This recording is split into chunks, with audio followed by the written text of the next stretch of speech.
Ganahan ko sa imo maayo. Sige say nagtudloan na sa imo maninging anak ka. Experience lang te sa natun-an ako ni sa akong experience ate kay katong nisud ko sa industriya. Akala ko te pag kana bitawon pag madaog na ta sa PBB, diretso de ko uli. Uma naman. Mapapicture lang ka sa mga artist uma na.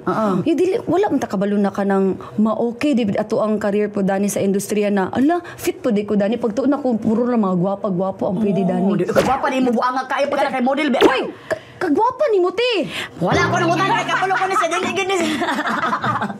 Bitaw te anak te ko na la katrabaho na dai ko gasayo ko sa asap ba. Hala nagatrabaho na dai ko. Inaana na dai to. Gusto ni mo.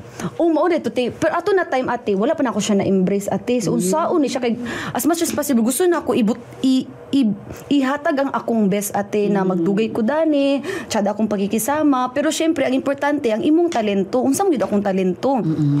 Busa pag dili day ang technique day ani, ang tips pala day nako sa based pud sa akong experience ate. Pag wala ka kabalo ko unsay mong gusto, i-try nimo different fields. Bisag unsay mo i-try like singing, dancing, acting.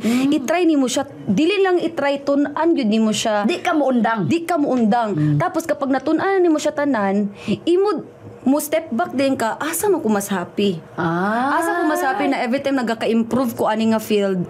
Gaka-enjoy ko. O iba ang saya. Do kabalo na mag-acting, kabalo na mag-dancing, kabalo na mag-hosting, pero asa ko mas happy.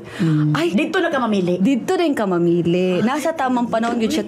It will take years gyud ate bago gyud nimo bago gyud na kanang ma-achieve nimo kung unsa gyud imong gusto kay wala bayay kanang walay ka ng pangarap na maabot na dali ra. Wala, nabuang. Wala, ginana.